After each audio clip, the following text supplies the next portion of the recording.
Class 10th का chapter 1 है, subject है हमारा पॉलिटिकल साइंस। 9th आप लोग पढ़ो।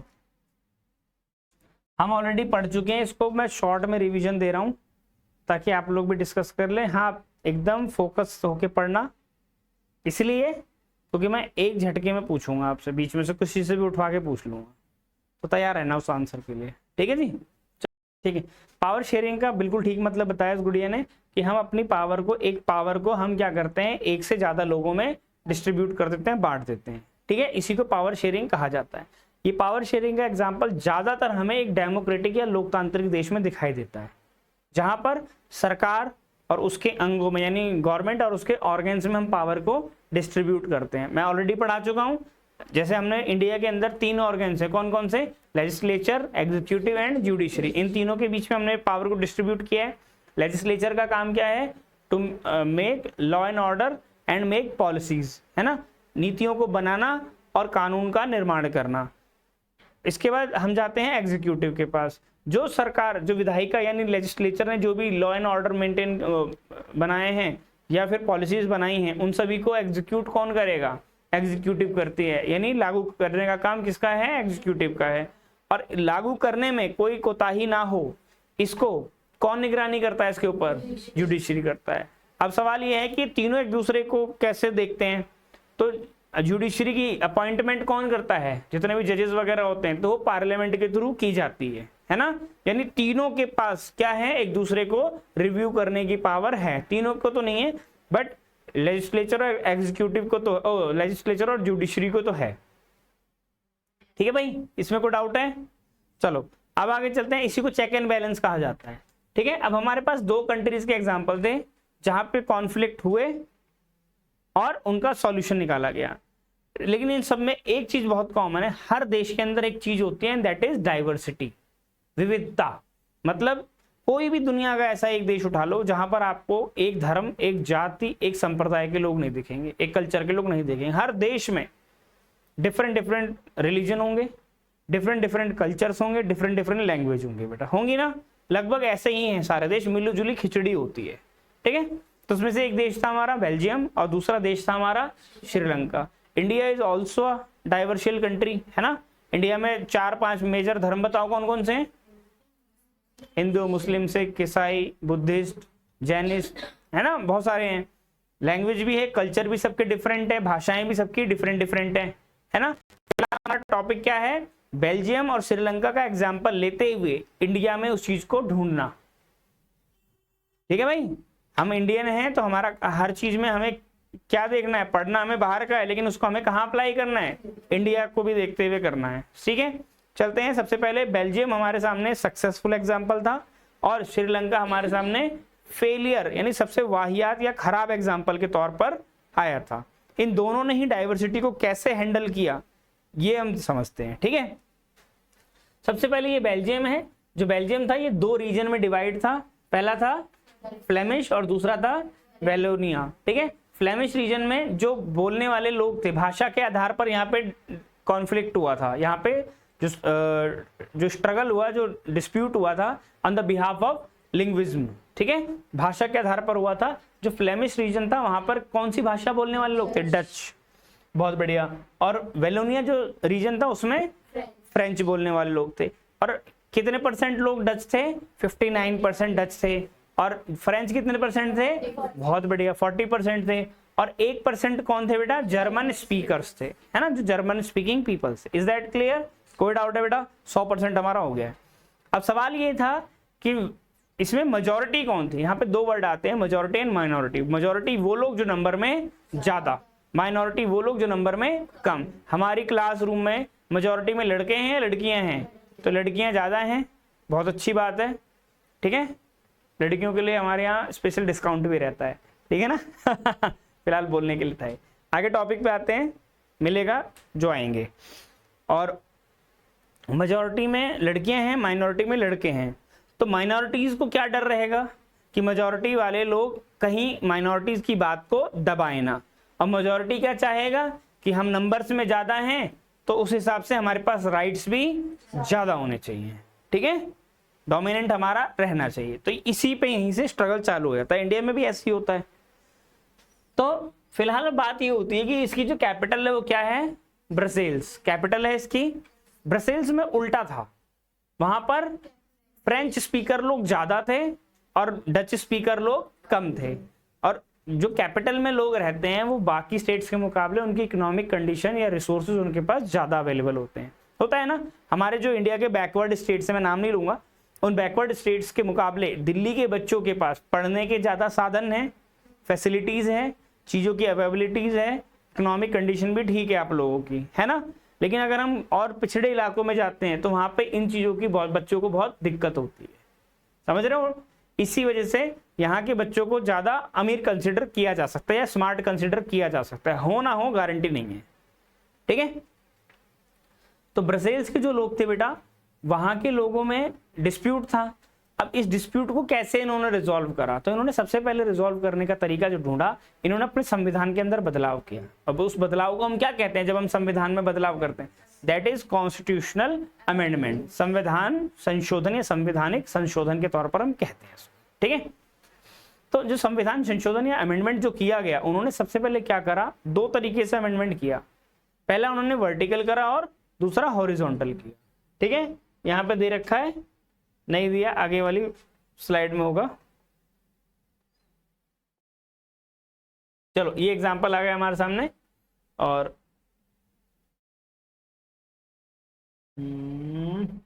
कहां गया, हाँ देखो साफ साफ आपके सामने दिख रहा होगा, है ना।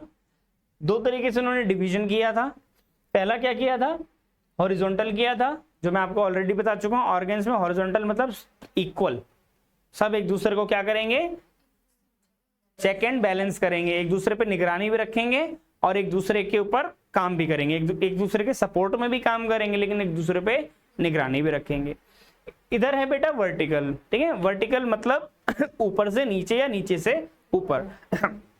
यहां पर सबसे ऊपर की सरकार क्या सरकार है, यूनियन गवर्नमेंट, संघ सरकार या देश की सरकार या केंद्र की सरकार हम इंडिया में कहते हैं उसे। उसके नीचे आती है स्टेट गवर्नमेंट आती है, प्रोविंसेस गवर्नमेंट भी कह सकते हैं, और उसके नीचे थर्ड लेवल ऑफ गवर्नमेंट यानी जिसको हम कम्युनिटी गवर्नमेंट वहां पर, और यहाँ पर स्थानीय सरकार या लोकल गवर्नमेंट के नाम से जानते हैं, जिसको गाँव के क्षेत्र में पंचायती राज और शहरों में म्युनिसिपल कॉर्पोरेशन कहा जाता है। ये भाई क्लियर है ना इंडिया के परस्पेक्टिव से भी, ठीक है। उसके बाद हम बात करते हैं, टॉपिक पे आते हैं वापस। उन्होंने क्या करा, जो पहले तो रिप्रेजेंटेशन दिया उन्होंने, अपनी जो उनकी पार्लियामेंट थी उसमें जितने परसेंट पे उन लोगों की जनसंख्या थी उतनी सीटें रिजर्व कर दी। जैसे मान लो 59% कौन थे, डच स्पीकर थे, तो उनकी उतनी सीटें रिजर्व कर दी। 1% कौन थे, जर्मन थे, तो उनकी एक सीट रिजर्व कर दी, और जितने 40% थे उनकी एक रिजर्व कर दी। इस तरीके से उन्होंने सेंट्रल लेवल पर, स्टेट लेवल पर चीजें बांटी मेंबर्स के according. Is that clear. Number 2, उन्होंने क्या करा, जो मिनिस्टर बनाए सेंट्रल गवर्नमेंट है, उन दोनों का मेजोरिटी का कोटा बराबर रखा। ऐसा नहीं कि वो कम है जनसंख्या में तो उनके मिनिस्टर कम, ये ज्यादा है तो उनके मिनिस्टर ज्यादा, नहीं, उसको उन्होंने इक्वल बांटा। जैसे सपोज करो 100 में से 30% को उन्होंने बनाया, या 15 मिनिस्टर बनाए या 30 बनाए, तो 15 उनके 15 उनके, इस तरीके से उन्होंने बांट दिया। क्लियर है। इसके अलावा लोकल लेवल पर उन्होंने क्या मेंटेन करा था, उन्होंने जैसे डच स्पीकर हैं, फ्रेंच स्पीकर हैं या जर्मन स्पीकर हैं, उनकी अपनी खुद की रिप्रेजेंटेशन बना दी। अपने आपस में ही उन्होंने ग्रुप के लीडर चुन लिए, और उन लीडर्स ने साथ बैठकर डच और फ्रेंच और जर्मन, उन्होंने बीचकर अपना कोई भी डिस्प्यूट था उसको थ्रू द डायलॉग्स, बातों के द्वारा बैठकर हल कर लिया। ठीक है बेटा, क्योंकि भीड़ में डिस्कशन नहीं हो सकता। कोई भी तरीका एक ही यही होता है कि आप जैसे सपोज करो यहाँ पे लड़की और लड़कों के बीच में डिस्प्यूट है, तो लड़की के ग्रुप वाले अपना एक लीडर चुन लें, लड़के के ग्रुप वाले अपने एक लीडर चुन लें, और उन दोनों लीडर्स में बैठकर डिस्कशन कर लिए जाए, और वो डिस्कशन जो भी वो करें वो अपने लोगों को जाकर बताएं, और फिर वहां से जो भी क्वेश्चन डिस्प्यूट्स आए फिर वो आपस में दूसरे राउंड की डिस्कशन कर लें, और जो भी कंक्लूजन हो वो मिलकर सॉल्व करके बैठ जाएं। ठीक है भाई, इसी के थ्रू भारत का संविधान भी चलता है। ये कंडीशन थी बेल्जियम की, यहां तक क्लियर है। इस तरीके से बेल्जियम ने अपने संविधान में बदलाव करा, सरकार में बदलाव करा, और कोशिश करी कि सभी को साथ लेकर चला जाए, जिससे बहुत फायदे हुए। जैसे पहला फायदा था कि लोगों का इन्वॉल्वमेंट हो गया, पार्टिसिपेशन बढ़ गया। दूसरा, वहां की गवर्नमेंट अकाउंटेबल हो गई। तीसरा, वहां की गवर्नमेंट सभी के लिए सोचने लग गई, है ना। बहुत सारे फायदे हुए बेटा। जबकि अगर हम दूसरा एग्जाम्पल देखें, हमारे सामने किसका एग्जाम्पल है, श्रीलंका का एग्जाम्पल है। तो श्रीलंका में बेटा अलग ही सिस्टम चल रहा था। श्रीलंका का मैप ये है ही आपके सामने। यहाँ पे मेजोरिटी में कौन थे? सिंघाला, सिंघालिया, हिंदी में सिंघाली बोलते हैं। और माइनॉरिटी में कौन थे बेटा? तमिल थे। अब तमिल्स के भी दो ग्रुप थे। क्यों बेटा? तमिल एक थे इंडियन तमिल और एक थे नेटिव तमिल्स। इंडियन तमिल वो तमिल थे जो ड्यूरिंग द कॉलोनियल टाइम, अंग्रेजों के टाइम पर जिनको वहां पे भेजा गया था और वो लोग वहीं पे सेटल हो गए, बस गए, ठीक है। और दूसरे से जो नेटिव तमिल थे वो लोग वहीं पे पीढ़ियों दर पीढ़ियों रहते हुए आए थे। तो ये तो हो गए माइनॉरिटी और मेजोरिटी। एक और कम्युनिटी थी माइनॉरिटी में जिनमें मुस्लिम्स और क्रिश्चियंस वगैरह भी वहां पे रहा करते थे। सिंघाला जो थे वो किसको मानते थे? बुद्धिज्म को मानते थे, ठीक है भाई। सिंघाला मेजोरिटी में थे तो पॉलिटिकल राइट्स भी ज्यादा उनके पास थे। और उन्होंने क्या करा? वहां के संविधान को अपने अकॉर्डिंग घुमा लिया मेजोरिटी ने। उन्होंने क्या करा? वहां की सिंघाला जो लैंग्वेज उसको ऑफिशियल लैंग्वेज बनाया। सिंघाला लोगों को गवर्नमेंट जॉब्स में और कॉलेजेस वगैरह, एजुकेशन वगैरह के सेक्टर में भी प्रमोट करा गया, है ना। इस तरीके से उनको दबाने की कोशिश की गई और उनको राइट्स भी ज्यादा दिए गए एज कंपेयर टू माइनॉरिटीज। अब वहां की माइनॉरिटी जो थी वो डिससेटिस्फाई हो गई, है ना, वो सेटिस्फाई नहीं हो पाए और उनको ऐसा फील होने लग गया कि वहां की जो गवर्नमेंट है उन पे डोमिनेट करना चाहती है या फिर उनको इग्नोर कर रही है, यही था। तो इस वजह से उन्होंने क्या करा? वहां पे अपने ऑर्गेनाइजेशन बनाए माइनॉरिटीज ने और उन्होंने यहाँ की गवर्नमेंट के खिलाफ या मेजोरिटी के खिलाफ अपना एक प्रोटेस्ट या मूवमेंट शुरू कर दिया, ठीक है। इसी को सेपरेट तमिल इलम के नाम से, इलिट्टे के नाम से जाना गया। ग्रुप भी बने, बहुत एग्रेसिव आंदोलन भी हुए, मूवमेंट चालू हुए। धीरे धीरे मूवमेंट जो थे वो बहुत एग्रेसिव होते गए और उस एग्रेसिव मूवमेंट में क्या हुआ?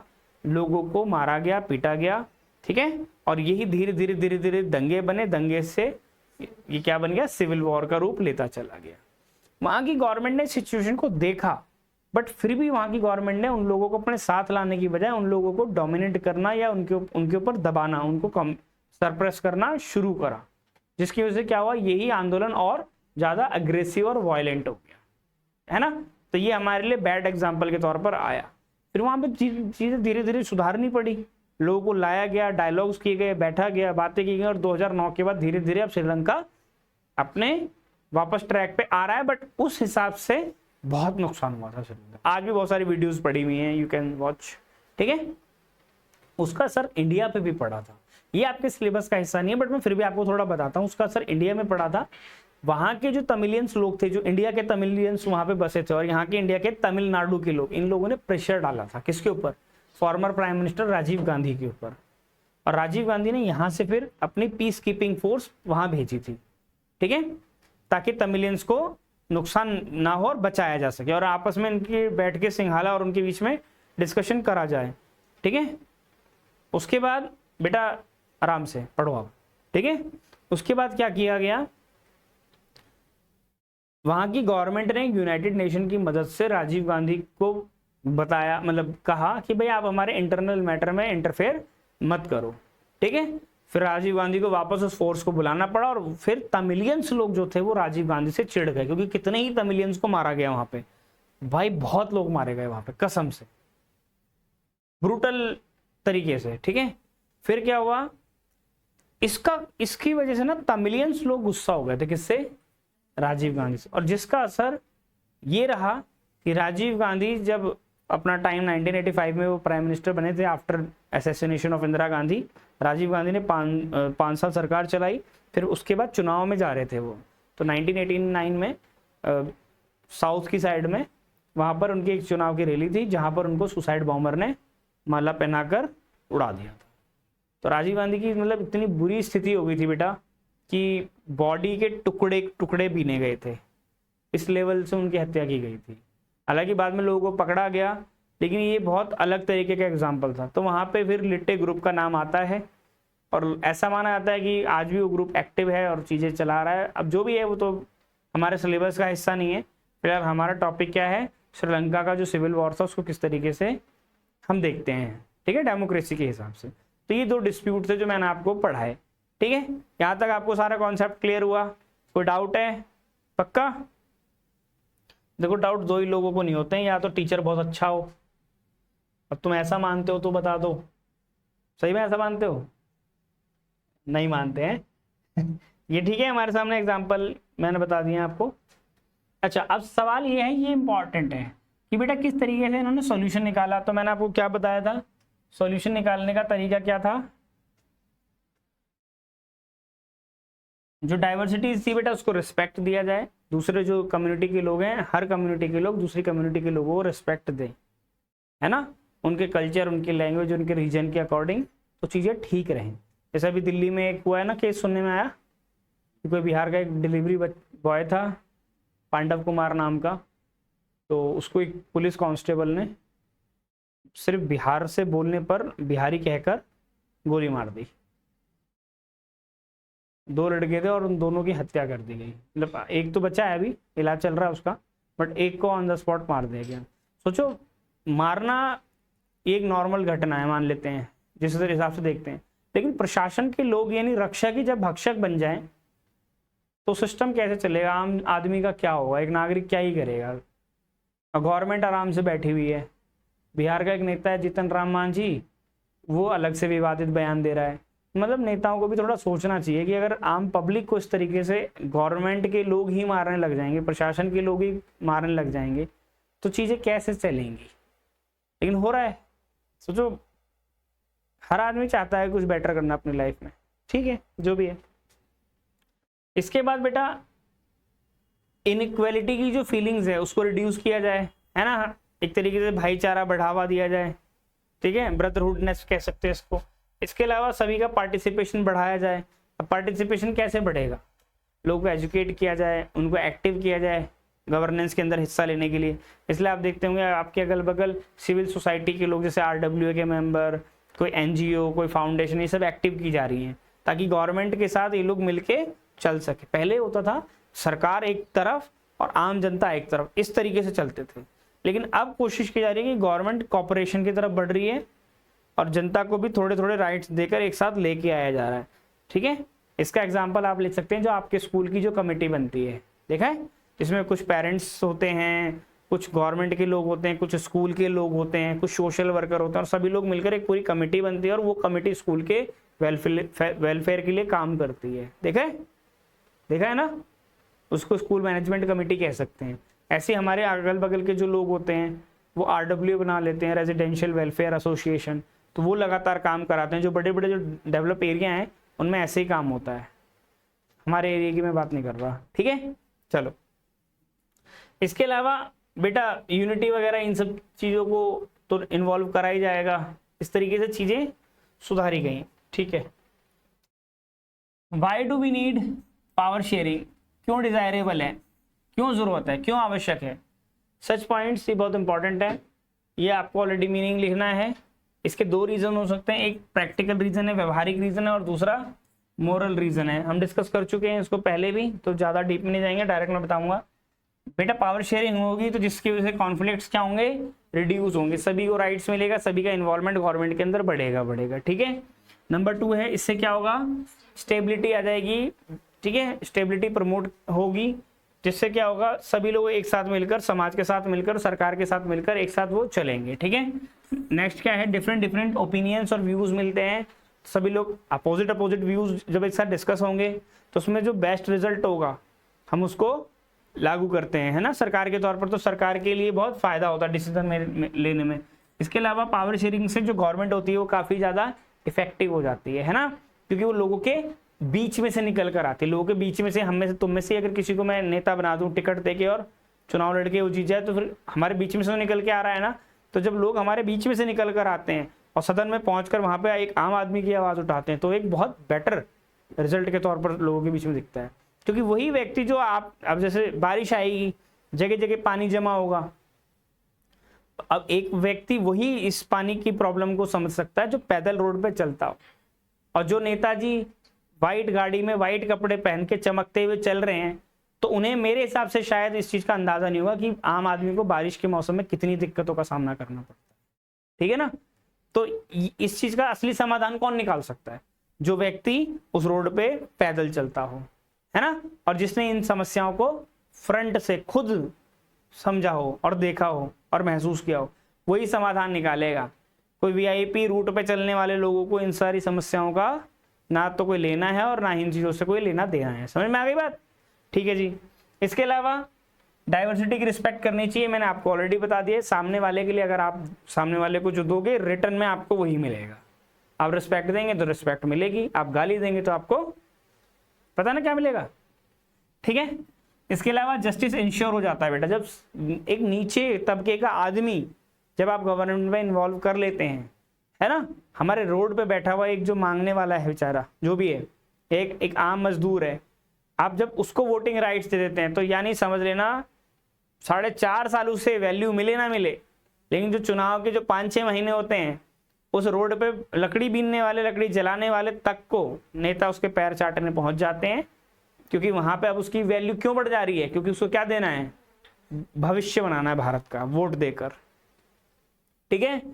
अब वो बात अलग है कि हमारे देश में लोग पैसे और दारू पे भी बिक जाते हैं, फिलहाल ये भी सोचने का सवाल है, ठीक है। इसके अलावा ट्रस्ट बिल्ड होता है, जब गवर्नमेंट और पब्लिक एक साथ जब आते हैं तो सभी को ट्रस्ट होता है। जब सभी का इन्वॉल्वमेंट हो जाएगा गवर्नमेंट के अंदर तो ट्रस्ट तो बन ही जाएगा अपने आप ही, नहीं बनता है ना। तो ये इंपॉर्टेंट क्वेश्चन है, ये आपके एग्जाम पर्सपेक्टिव से ये पेपर में आएगा, ठीक है। ऑलरेडी डिस्कस कर चुके हैं हॉरिजॉन्टल, वर्टिकल, ठीक है। गवर्नमेंट के अंग कौन कौन से हैं, ये सारी चीज डिस्कस कर चुके हैं हम। ये लेजिस्लेचर, एग्जीक्यूटिव, जुडिशरी पढ़ चुके हो आप, इसमें कुछ है नहीं, ठीक है। डायरेक्ट आते हैं, ये ना पूरे चैप्टर का रिवीजन है, ठीक है। सपोज करो मैं आपका टेस्ट लेने वाला हूं और अचानक से आपके पास टाइम है नहीं, तो ये मेन जो टॉपिक मैंने आपको पढ़ाए थे, why power sharing is desirable, most important question, ठीक है। Number 2 forms of power sharing बता दिया था हमने, central level, state level, local level, vertical and horizontal, ठीक है। Case study of Belgium, case study of Sri Lanka, already we have discussed Belgium versus Sri Lanka के बारे में समझा। Horizontal and vertical distribution of power आ गया, ठीक है जी। Role of political parties and pressure group and movements. देखो पॉलिटिकल पावर पार्टी का रोल क्या होता है पावर शेयरिंग में। पॉलिटिकल पार्टी वो पार्टी होती है जो हर एक पार्टी अपनी एक आइडियोलॉजी लेकर चलती है ना, और उनका काम ही ये होता है कि हम जनता के मुद्दों को उठाएंगे और हम जनता के लिए काम करेंगे सरकार बनाकर। तो पॉलिटिकल पार्टी बेसिकली गवर्नमेंट के साथ इन्वॉल्व होने का ही काम करते हैं। उसका काम ही यही है कि जो जीत गया वो सरकार चलाएगा, जो हार गया वो जनता की आवाज बनकर सड़क पर उतरकर सरकार की कमियां निकालेगा, ठीक है। प्रेशर ग्रुप क्या होता है, प्रेशर ग्रुप किसी मुद्दे को लेकर बनते हैं और वो मुद्दा पूरा हो या ना हो, उसके बाद कुछ समय बाद वो ग्रुप खत्म हो जाते हैं। जैसे अभी किसान आंदोलन चला था, तो किसान आंदोलन ने किस लिए आंदोलन किया होगा, खेती के लिए किया होगा। महिला आंदोलन किस लिए होगा, नशा विरोधी आंदोलन किस लिए होगा, पर्यावरण का आंदोलन किस लिए होगा, विद्यार्थी परिषद का आंदोलन किस लिए होगा, स्टूडेंट्स के लिए, है ना, युवा का आंदोलन किस लिए होगा, सरकारी नौकरी वाला आंदोलन किस लिए होगा, बेरोजगारी वाला आंदोलन किस लिए होगा, भ्रष्टाचार का आंदोलन किस लिए होगा, बढ़ती महंगाई का आंदोलन किस लिए होगा, है ना। तो ये पर्टिकुलर एजेंडा, पर्टिकुलर ऑब्जेक्टिव लेकर पैदा होते हैं, आंदोलन करते हैं, यानी सरकार तक अपनी आवाज पहुंचाते हैं। सरकार सुन ले तो ठीक, नहीं सुन ले तो सरकार बदलते हैं, इतना ही काम है इनका। ये पॉलिटिकल सिस्टम का हिस्सा नहीं बनते, ठीक है जी, ध्यान रखना। और आंदोलन होना लोकतांत्रिक देश में, डेमोक्रेटिक कंट्री में बहुत अच्छी चीज है। भारत ने अगर आजादी पाई तो कैसे पाई, सविनय अवज्ञा आंदोलन, civil disobedience, non cooperative movements, quit India movements, Bharat छोड़ो आंदोलन, ये सब क्या थे, आंदोलन थे ना, जिसको भारत ने, महात्मा गांधी एंड कंपनी और जितने भी हमारे आजादी के वीर रहे हैं उन सभी ने आंदोलन करे, और आंदोलन तक सरकार, अंग्रेजी जो बहरी सरकार थी, उस तक आवाज पहुंचाई, और उसके उसकी कमर टूटी, और कमर टूटने के बाद भारत को आज़ादी मिली और आज भारत अपना चल रहा है। तो क्या भारत की जो आज की सरकार है, क्या इनके खिलाफ आंदोलन नहीं होने चाहिए? अगर सरकार सुनना बंद कर दे तो बिल्कुल आंदोलन होना चाहिए, और आंदोलन ही किसी भी एक डेमोक्रेसी का सबसे पहला फैक्टर है बेटा। सरकार तक आप अपनी बातें कैसे पहुंचाओगे, आंदोलन के थ्रू तो पहुंचाओगे, क्योंकि सरकार कुछ चीजों को सुनती है और कुछ चीजों को नहीं सुनती है। जिसको सुनती है आप सरकार की तारीफ करो, जिसको सरकार नहीं सुनती है आपको आंदोलन करना पड़ेगा, ठीक है। हाँ, लेकिन शर्त एक है, डेमोक्रेसी में आंदोलन कभी भी वॉयलेंट और अग्रेसिव नहीं होंगे। ये गांधी का देश है, तो यहाँ पर आंदोलन हमेशा पीस विदाउट वॉयलेंस ही होना चाहिए, ठीक है। अब आप कहोगे कि भैया कोई एग्जाम्पल हो, तो बिल्कुल है, जैसे जो हमारा रामलीला मैदान है या फिर जंतर मंतर, ये भारत सरकार के थ्रू अपॉइंट एक फिक्स जगह, मार्क्ड जगह है जहाँ पर हम अपनी आवाज़ जाकर आंदोलन के थ्रू बैठा के रख सकते हैं। जंतर मंतर पर आंदोलन करने की इजाज़त होती है। रामलीला मैदान में आप आंदोलन कर सकते हैं, वो जगह दे रखी है आपको कि आप यहाँ पे आंदोलन करो। ठीक है, तो अच्छे एग्जाम्पल होते हैं। आउटकम्स ऑफ पावर शेयरिंग, क्या आउटकम्स निकलते हैं पावर शेयरिंग से? इंपॉर्टेंट क्वेश्चन है, सिंपल क्वेश्चन है, लेकिन आप पूरे चैप्टर को पढ़ने के बाद आप खुद निकाल देंगे, है ना। जैसे क्या आ रही है? यूनिटी आ रही है, कॉन्फ्लिक्ट्स क्या हो रहे हैं? रिड्यूस हो रहे हैं, पॉलिटिकल स्टेबिलिटी इंश्योर होती है ना, कि सरकार बनेगी और सरकार हटेगी, फिर सरकार बनेगी, जो सरकार काम करेगी वो चलते चलेगी, जो सरकार काम करना है विश्वास खो देगी वो बदल दी जाएगी। ठीक है, डेमोक्रेसी इससे बढ़ती है, प्रोटेक्ट हो जाता है माइनॉरिटीज के rights, improve the decision making. Doubt एक बार डिस्कस करेंगे एंड में। ठीक है, और जो देश है उसके अंदर एकता की भावना आ जाती है, आती नहीं है? बिलोंगिंगनेस, एक दूसरे से हम जुड़े हुए हैं। कायदे से हम सब खाना अलग खाते हैं, हम सबका परिवार अलग है, लेकिन हम सब अलग अलग परिवार से आकर जब इस कमरे के अंदर बैठते हैं तो हम सबके अंदर कैसी भावना आती है कि हम एक बैच हैं, हम एक दोस्त हैं, आती है ना। तो ये वही भावना आती है हमारे देश में। राष्ट्रगान, राष्ट्रगीति सब क्या है? एकता को तो दिखाता है कि भारत में डाइवर्सिटी है बट यूनिटी भी है। ठीक है भाई। प्रिवेंट वायलेंस, है ना, वायलेंस से हम दूर रहते हैं। ठीक है, ध्यान रखना। और एनकरेज कोएलिशन गवर्नमेंट। अब क्या होता है, बहुत सी सरकारें पूरी तरीके से नहीं आ पाती हैं, तो हमारे पॉलिटिकल लोग क्या करते हैं, या तो दोबारा चुनाव में जाएं, या फिर क्या करते हैं, जो सेम सेम आइडियोलॉजी और सेम सेम काम करने वाले लोग हैं वो सब मिलकर एक साथ सरकार चला लेते हैं। जैसे जैसे फिलहाल इंडिया में दो ग्रुप हैं, कौन कौन से? बीजेपी और कांग्रेस। तो जो बीजेपी वाले ग्रुप वाले हैं वो क्या चलाते हैं? NDA, national democratic alliance. और जो कांग्रेस वाले हैं वो क्या चला रहे हैं? India alliance. ठीक है, इस तरीके से अलायंस करके ये सब मिलकर एक साथ सरकार चला लेते हैं। ठीक है जी, और सेम वही रिवीजन है। लास्ट हेडिंग बस यही है, आउटकम्स ऑफ पावर शेयरिंग। फिलहाल के लिए चैप्टर में इतना ही था, इस पे आपका चैप्टर यहीं से मैं फ्री कर रहा हूँ, ये रिवीजन क्लास थी। ठीक है, दैट्स ऑल। आप पढ़ सकते हैं, और आपको भी अगर वीडियो पसंद आई हो तो चैनल को सब्सक्राइब, वीडियो को लाइक और शेयर करना ना भूलें।